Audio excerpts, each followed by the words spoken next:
Artists are trying to sell their work in the wrong order. They waste a ton of time focused on the things that should come later, and that is why they struggle to make sales. I'll break down what those things are and what you should be doing instead if you want people to actually buy your work. A lot of creatives start a business by asking, what should I make? So they spend a lot of time designing products they personally like, and maybe, it's something they think is cool or something they enjoyed making. And then they open shop and hope the right people eventually find it. The problem is when you start with the product first, you are just guessing. You're guessing who might want it, where those people are that will be interested in buy your work, and how to reach them, right? And that makes marketing really hard because you're trying to find customers after the fact for something that was created in a vacuum. It's a lot easier to start the other way around. So ask who the customer is first. What are they already buying? What kinds of things do they collect or wear or decorate their house with? Where are they already hanging out so you know where to go to get in front of them? Once you know that, the product ideas become much clearer because you're designing for a specific person instead of hoping someone out there will like what you made. That's what I did with my first business, Tiny Hands. And while I had some good years with that, it is the hardest business for me to promote and make sales with because I don't really know who my customers are and how to consistently find them.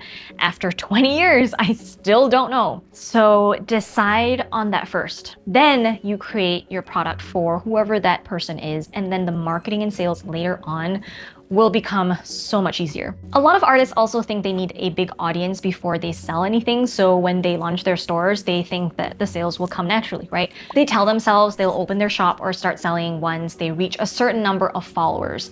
The problem is that this can go on forever, right? You're on social media and you're posting, you're trying to grow, you're trying to get more people to notice your work. But because there's nothing to actually buy it, people follow you for your content, not because they're interested in becoming customers. And the longer you wait to launch, the harder it becomes to do it. You start putting more pressure on the opening day. It has to be perfect. The products have to be better. The photos have to be better. So you delay it and you delay it again. I believe launching early gives you information. You start seeing what people actually respond to. What are they clicking on? What do they actually want to buy? Because without that feedback, you're just guessing while trying to grow an audience. Which brings me to my next point. A lot of artists treat social media like it is the business. They focus all their time on posting consistently, making better content, trying to get more likes, more views, more followers, or keeping up with engagement. How do we get more shares and saves and comments? But understand that social media is just traffic, right? It's just attention at the end of the day. If someone finds your work and they like it, what happens next? Where do they go? Is there a product page, an email list they can join, a shop that makes it easy for them to buy your work? If those things don't exist yet, the attention you have worked so hard to get goes nowhere. People are just gonna scroll past. They might like your post if you're lucky and maybe even follow you if you're luckier, but then they're just gonna move on. So you can spend months or years growing on social media and still not see many sales because a system that actually turns attention into customers was never built. Instead, the sales system needs to come first. Before you spend a lot of time trying to get attention on social media, you want a simple and effective place where people can actually buy from you. That could be a basic shop page or a product listing. Think about the path a customer takes. They see your work on social media, right? Then they click. Then they land on a page that shows the product, explains what it is, how much it costs, and how to buy it. Once that path from attention to sales exists, that's when traffic becomes useful. Social media posts, content, or media mentions can now send people into a system that leads to a sale.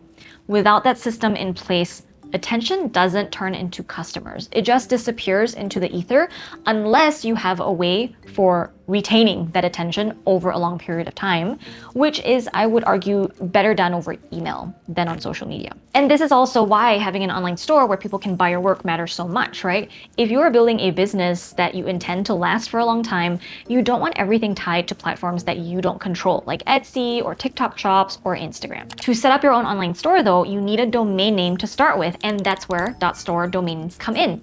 Who is sponsoring today's video? If you are starting a product-based business, a .store .store domain might be what you need. It is almost impossible to get your brand name with a .com domain name these days, right? But you are much more likely to get exactly the name you want with a .store domain name. And this is the really cool part. They even did a study and found that when comparing the exact same website name between a .store and a .com domain name, the .store website actually got more clicks. And when you get more clicks, you're getting more traffic, right? You're gonna get more sales. Because it's also a .store domain name, it also attracts a more buying intent visitor to your site. Someone who's much more likely to buy than just window shop. So many people are already using .store for their website right now, like Mr. Beast, Michelle Obama, and even one of my favorite YouTubers, Tammy from Uncomfy. So if you want to grab your own .store domain, you can go to go.store/ch4 and buy your domain name today and use my code CreativeHive to get a .store domain for 99 cents for the first year. Speaking of traffic, if you have done the whole social media game and learned that it is a lot of work, maybe it's not for you. You might be inclined to try doing paid ads instead, because you might have heard that it's so much easier and more hands-off than organic social media.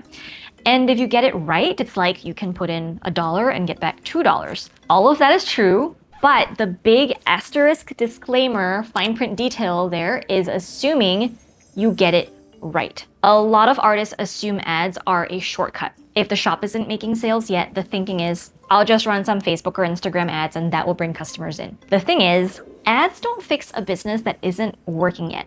They only amplify what's already happening. It's like taking any number and multiplying it with 0. 50 times 0 is still 0. 1,000 times 0 is still 0. But if a product already sells well organically, then ads can definitely help scale that up. You can show your work to more people who are similar to the customers that are already buying. But if the product hasn't proven itself yet, or if your website isn't proven to work well at converting traffic into sales, like we talked about earlier, ads are likely to be a huge waste of money for you. You are paying to send more people to something that hasn't been proven to work, right? So it's usually much better to first see if the product sells through organic free ways, word of mouth, someone finding your shop through search with SEO, social media. Once you see that people actually want the product and are willing to buy it, then ads can become a powerful tool to grow faster. But using ads before that point is often just guessing with your credit card, which is really painful. One of the ways I personally like to get traffic that fits this idea is through media outreach. Instead of constantly posting on social media or paying for ads, you get your work featured in places that already have a large audience. So like blogs, magazines, gift guides, websites, even YouTube channels. When they talk about your product, it sends traffic to your shop, and it also acts as a third-party recommendation, which makes people much more likely to buy. For example, I was just featured on the New York Times Wirecutter for Valentine's Day and made $18,000 in sales in February.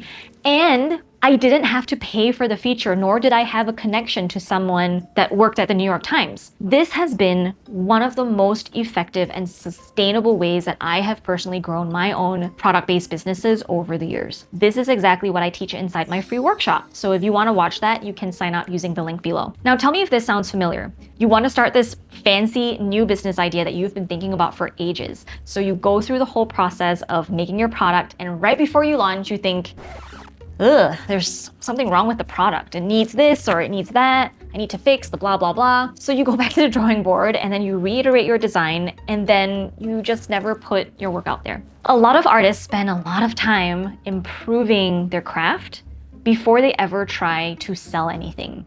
They want the product to be perfect first. So you invest in better materials, you test different techniques, and then you spend way too much on fancy packaging. I get that the thinking or the hope is that if the product is so amazing, people will naturally want to buy it and you don't have to do any selling, and you're going to be successful right off the bat and avoid any failure or embarrassing mistakes. This is fear getting in the way because it's so scary if people reject your work and don't buy, right? The reality is you don't actually know what needs improving until people start seeing your work and interacting with it. Customers will tell you what they care about. Sometimes it's the size, sometimes it's the price, sometimes the design, and sometimes the thing that you spent weeks perfecting is something that they don't even notice. So if you wait until the product feels perfect before trying to sell it, you can end up spending months or years improving all of the wrong things and never feeling ready to actually sell. It's usually better to start selling earlier, see what people respond to, and then improve the product based on real feedback instead of guessing.